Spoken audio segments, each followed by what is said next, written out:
네, 오늘 저는 누가복음 12장 13절로 21절 말씀을 통해서 탐심을 물리치라 이와 같은 제목으로 하나님 말씀을 나누도록 하겠습니다. 한번 말씀을 따라서 해보실까요? 탐심을 물리치라.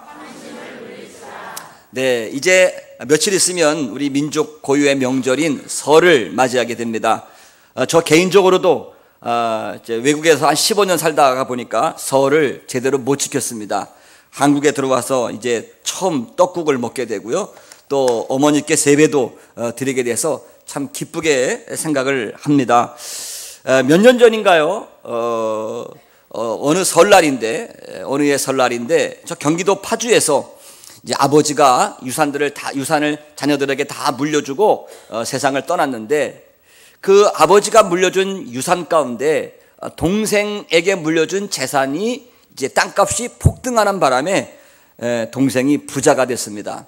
설날 온 가족끼리 모여서 함께 즐거워해야 될 그 설날인데, 이 설날 모임에 그만 그 탐심에 눈이 먼 형이 말다툼 끝에 동생 부인이니까 재수씨죠. 재수씨하고 조카 3명을 공기총으로 쏴서 죽였어요. 죽이고 4명을 부상시킨 후에 자신도 자살로 인생을 마감한 뉴스를 기억을 하게 됩니다.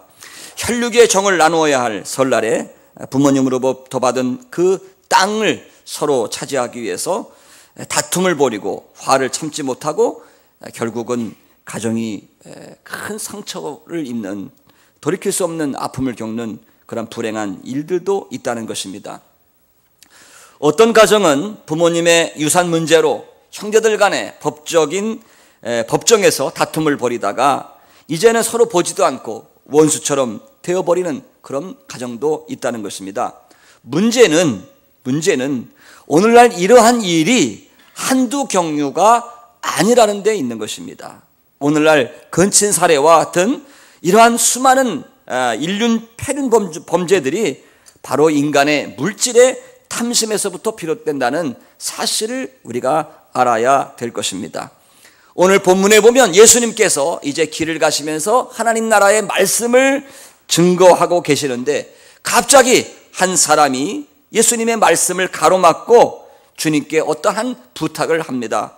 그 내용은 자기 형이 부모가 남겨준 유산을 자신과 나누지 않으려고 한다는 것입니다. 그래서 예수님께 부탁을 해서 자기 형으로 하여금 부모님의 유산을 나누어 주게 해달라는 그러한 내용이었습니다. 당시 유대인들은 문제가 생기면 랍비들에게, 율법 학자들에게 도움을 청했는데, 아마 이 젊은 사람은 예수님을 아마 유대인 랍비로 알았기 때문에 유산 상속의 문제로 주님께 부탁을 했던 것을 우리가 알 수가 있습니다. 겉으로 보기에는 이 문제가 분배의 정의를 호소하는 것 같지만 사실은 인간이 가지고 있는 탐심의 표현이었다고 하는 것입니다. 그래서 예수님은 이 사람의 부탁을 들어주기는커녕 그 사람을 향하여 삼가 모든 탐심을 물리쳐라 이렇게 경고하시면서 사람의 생명이 소유의 넉넉한 데 있지 않다고 말씀하셨습니다. 탐심이라고 하는 것은 무엇입니까? 탐심은 만족할 줄 모르는 인간의 마음입니다. 만족할 줄 모르는 인간의 욕심을 가리켜서 탐심이고요. 이와 같은 탐심은 부자로 살든지 가난하게 살든지 관계없이 우리 인간의 마음속에 자리 잡고 있는 좋지 않은 욕심이라고 하는 것입니다. 여러분, 우리가 많은 물질을 소유한다고 해서 인간의 삶이 행복해지는 것은 결코 아니라는 말씀입니다. 그리고 예수님께서는 다음과 같은 비유를 통해서 우리들에게 교훈을 주고 계십니다. 예수님의 비유에 보면 이렇습니다. 어느 한 부자가 살고 있었는데 이 부자가 그 해에 많은 곡식을 거두게 되었습니다. 소출이 너무 많아서 이것을 저장할 창고가 부족했다는 것입니다. 부자는 남은 것들을 가난한 사람들에게 나누어 줄 수도 있었지만 그렇게 하지를 않았습니다. 대신에 오늘 성경 말씀 18절 19절을 보니까 내가 지금의 창고를 헐고 더 크게 짓고 내 모든 곡식과 물건을 쌓아두리라. 또 내가 내 영혼에게 이르되 영혼아 여러 해 쓸 물건을 많이 쌓아두었으니 쉬고 먹고 마시고 즐거워하자 하리라. 오늘 우리가 살고 있는 이 세상의 관점으로 보면 대단히 지혜롭고 똑똑한 사람처럼 보입니다. 실제로 많은 사람들이 이렇게 하고 있으며 오늘 우리 이 시대에서는 당연한 것으로 받아들여지고 있습니다. 그러나 예수님은 이러한 일이 하나님 보시기에 심히 어리석은 짓이라고 말씀하고 계십니다. 오늘 성경 말씀 20절에 보면 그렇게 말씀하십니다. 하나님이 이르시되 어리석은 자여 오늘 밤에 내 영혼을 도로 취하리니 그러면 네가 예비한 것, 네가 마련한 것, 네가 준비한 모든 것들이 누구의 것이 되겠느냐라고 하는 주님의 말씀이죠. 성경을 살펴보면 하나님께서 사람을 가리켜서 어리석은 자라고 부르시는 경우는 그다지 많지는 않습니다. 구약성경 시편 14편 1절에서는 하나님이 없다고 하는 사람, 그 마음에 이르기를 하나님이 안 계시다라고 생각하는 무신론자들을 향하여 어리석은 자라고 말씀하셨습니다. 그러므로 이 땅에서 아무리 부자로 살지만 부유하게 살지만 그 물질에 눈이 어두워져서 하나님을 알아보지 못하고 살아가는 사람을 가리켜서 어리석은 자, 무신론자라고 주님은 말씀하고 계시는 것입니다. 그렇다고 한다면 왜 주님은 본문에 나오는 부자를 가리켜서 어리석은 사람이라고 말씀하셨을까요? 저는 세 가지 이유에서 주님의 말씀을 통해서 함께 교훈을 얻으려고 합니다. 첫 번째로 부자는 자신이 물질의 주인이라고 생각했다는 것입니다. 아마 이 부자는 자신이 가지고 있는 모든 재물이 하나님께서 허락하신 것이라는 사실을 인정하지 않을 것입니다. 그러나 예수님께서는 이 사람이 아주 열심히 일해서 큰 재산을 모았다고 말씀하지 않으셨습니다. 본문에 보면요, 대신에 16절에 보면 한 부자가 그 밭에 소출이 풍성하매라고 말씀하셨습니다.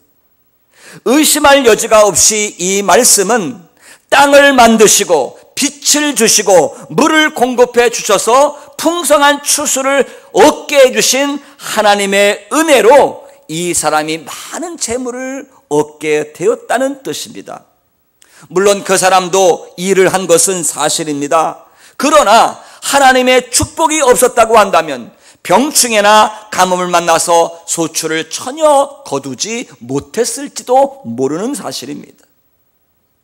여러분, 이 재물이라는 것, 물질이라는 것, 이 재물이란 말은 히브리어로 맘몬 그렇게 얘기합니다. 한번 따라서 해보실까요? 맘몬. 예, 재물을 히브리 말로 맘몬 그러는데 이 맘몬에서 오늘날 맘모니즘이 나온 것이죠. 이 말의 어원은 위탁하다 그런 뜻입니다. 재물은 위탁된 것입니다. 다시 말하면 하나님께서 우리들에게 위탁하신 것이 곧 재물이라고 하는 뜻입니다. 그러므로 모든 재물의 주인은 바로 하나님이십니다. 이처럼 부자의 축복은 하나님께로부터 온 것이지만 부자는 이것을 깨달지 못했던 것입니다. 그런 재산이 하나님으로부터 온 것이 아니라 자신의 것이라고 생각을 했습니다. 오늘 20절 말씀을 보십시오.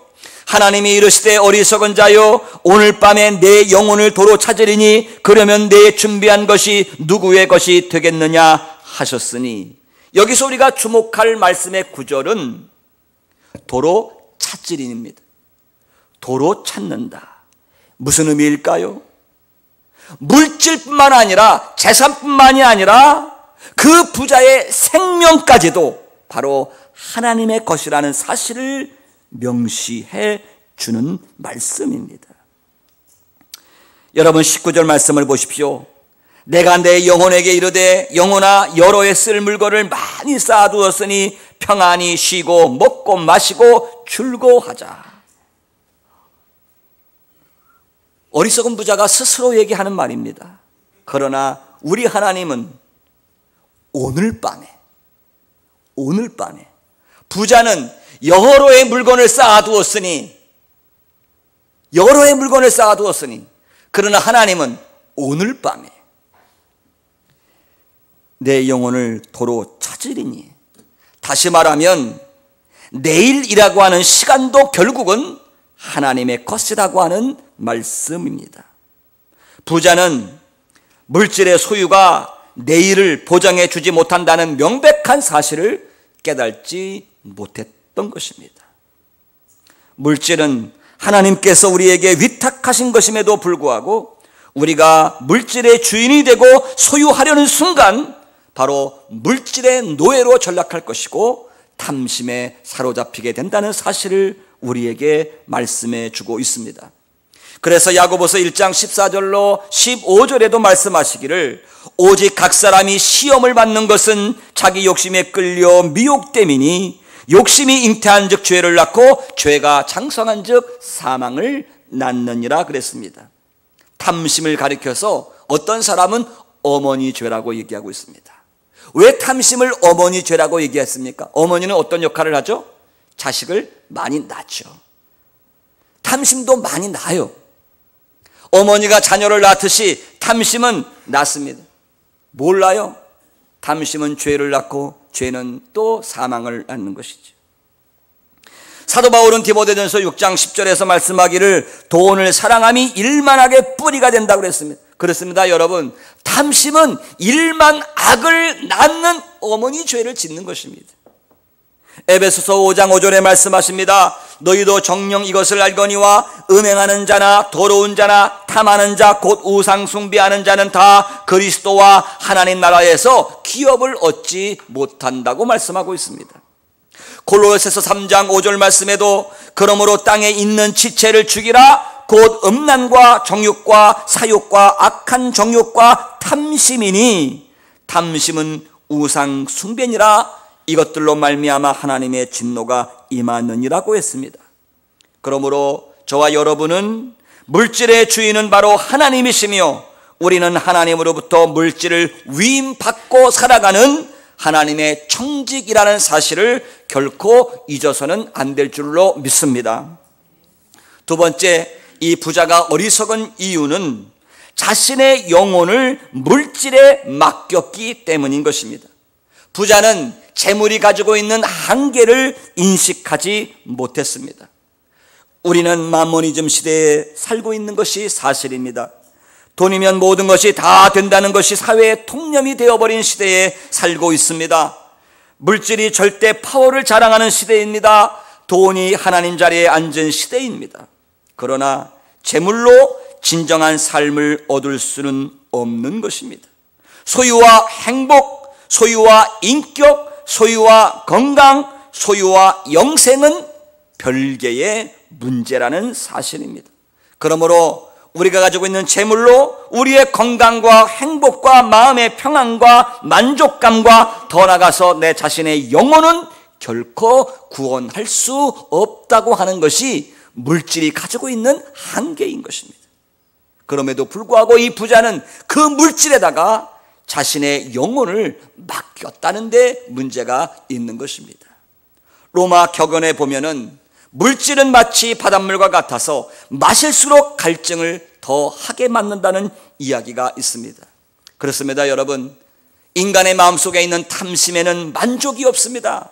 결국 파멸로 끝이 날 뿐인 것입니다. 창세기 3장 6절에 보면 그러한 얘기가 나옵니다. 하와가 뱀의 유혹을 받습니다. 그래서 하와가 이제 선악과를 바라봅니다. 선악과를 바라본 즉 먹음직도 하고 보암직도 하고 지혜롭게 할 만큼 탐스럽기도 하였다고 그랬습니다. 여러분, 하와는 하나님께서 아담과 하와에게 베풀어 주신 그 에덴 동산의 수천 그루의 생명나무의 열매는 바라보지 아니하고 오직 하나님께서 금하신 선악과의 마음을 빼앗긴 것입니다. 수많은 생명나무 열매에는 만족하지 못하고 하나님께서 금하신 선악과를 선망의 눈초리로 바라보고 소유하고 싶었던 것입니다.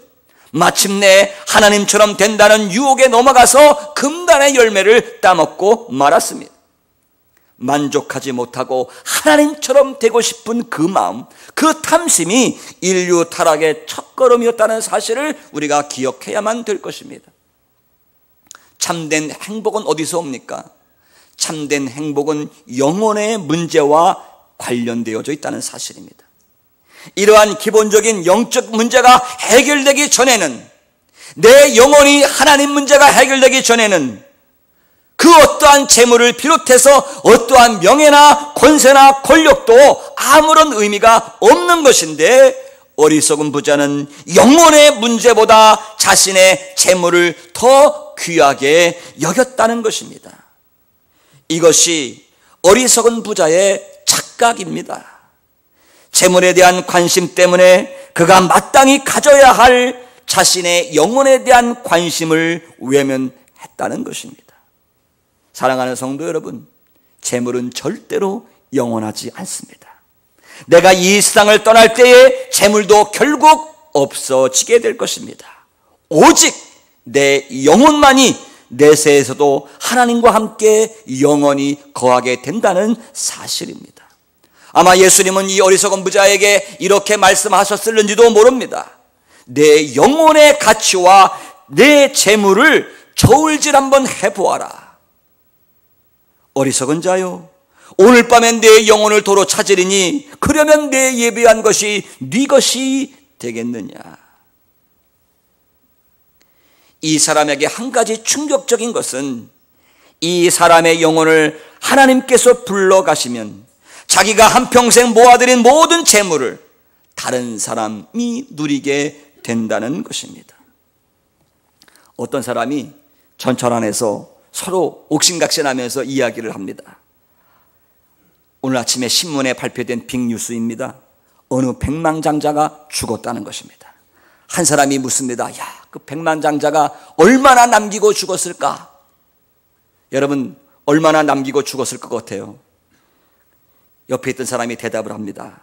그가 가지고 있던 모든 것을 남기고 갔지. 그렇습니다, 여러분. 백만장자가 죽어도 다 두고 가게 돼 있는 것입니다.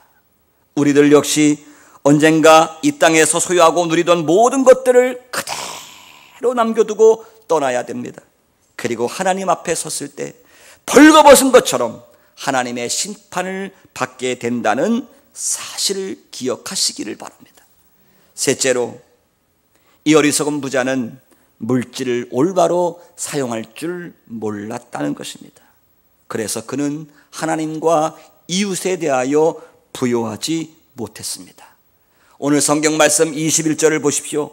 예수님은 어리석은 부자는 재물을 쌓아두고 하나님께 대하여 부요하지 못한 사람이었다고 말씀하고 계십니다.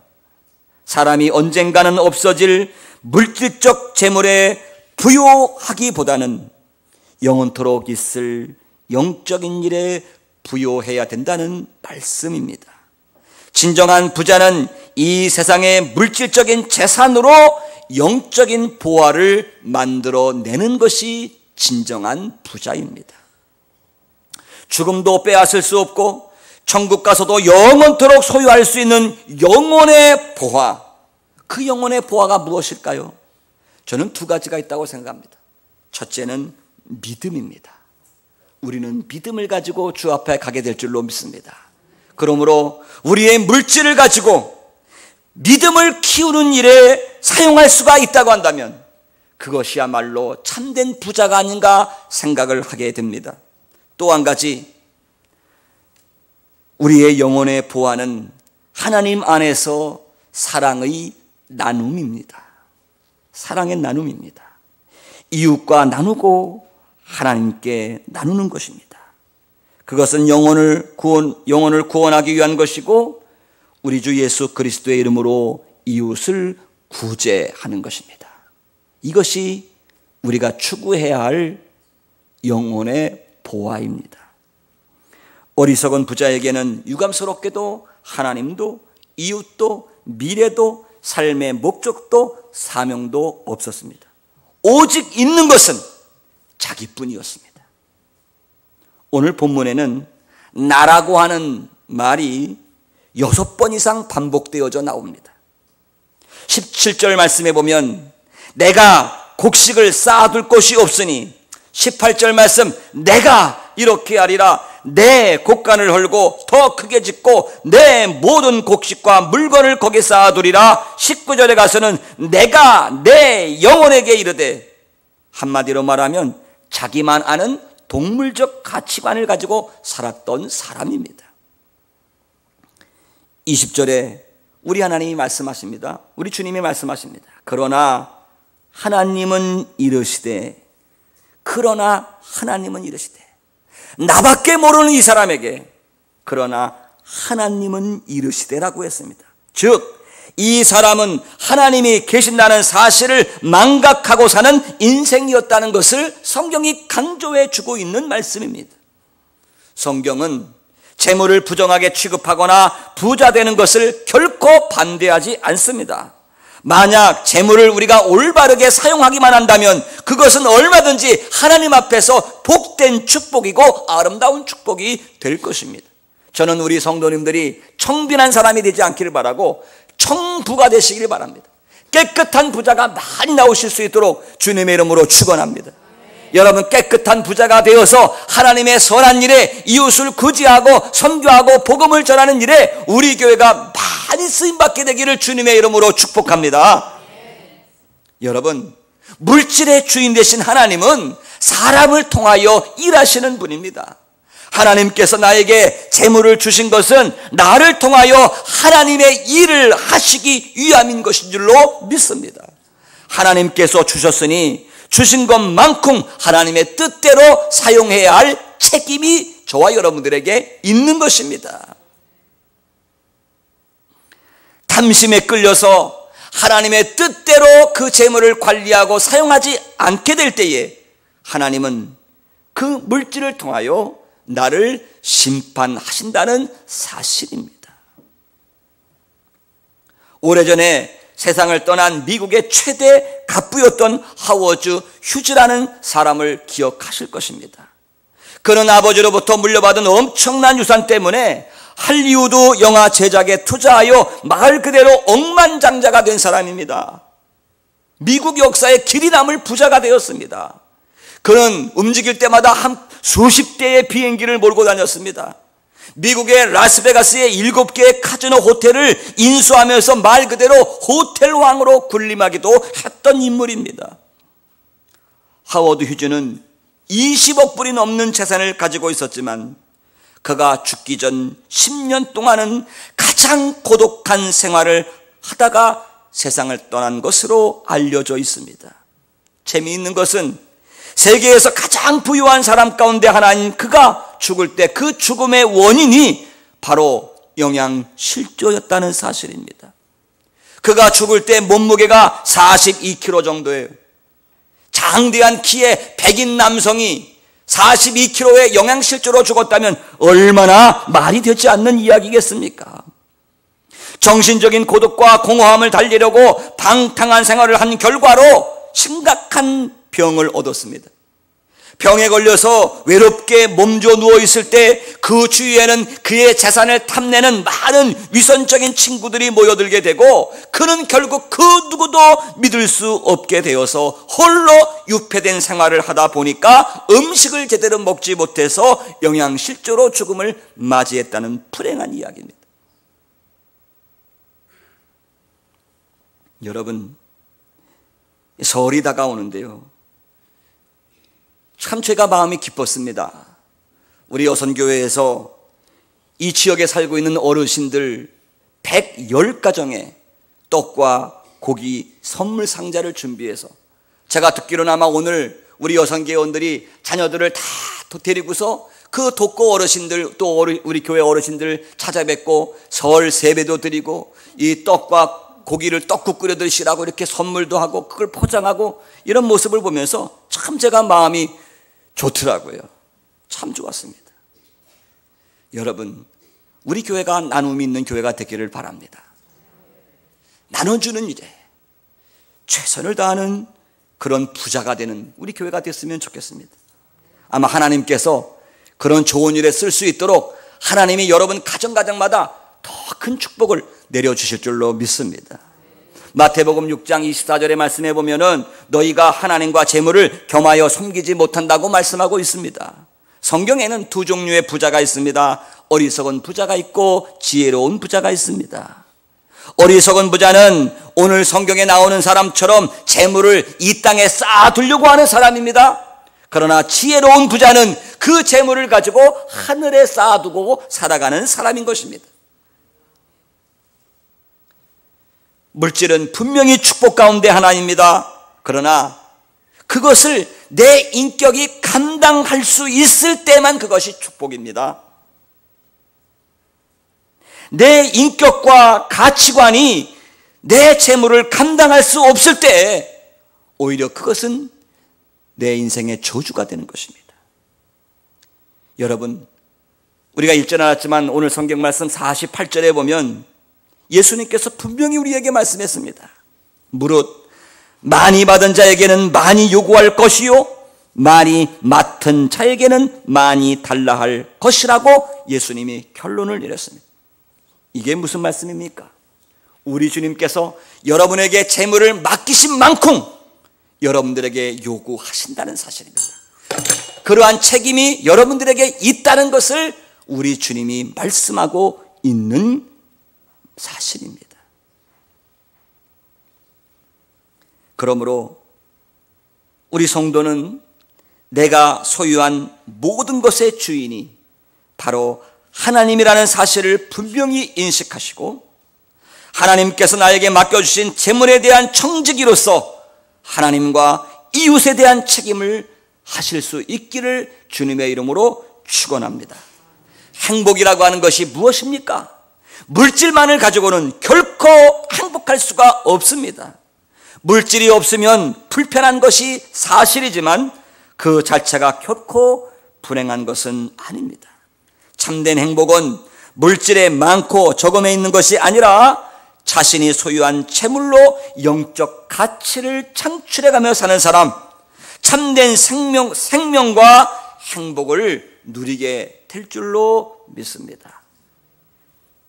며칠 후면 설이 다가오고 가족끼리 모이게 됩니다. 결코 여러분 물질 때문에 형제간에 다툼이 있어서는 안 될 것입니다. 하나님이 나에게 주신 그 은혜에 감사하고 자족하는 마음을 가지고 하나님께 감사하십시오. 천국 보화를 쌓는 일에 부유한 진정한 부자가 되실 수 있기를 주님의 이름으로 축원합니다.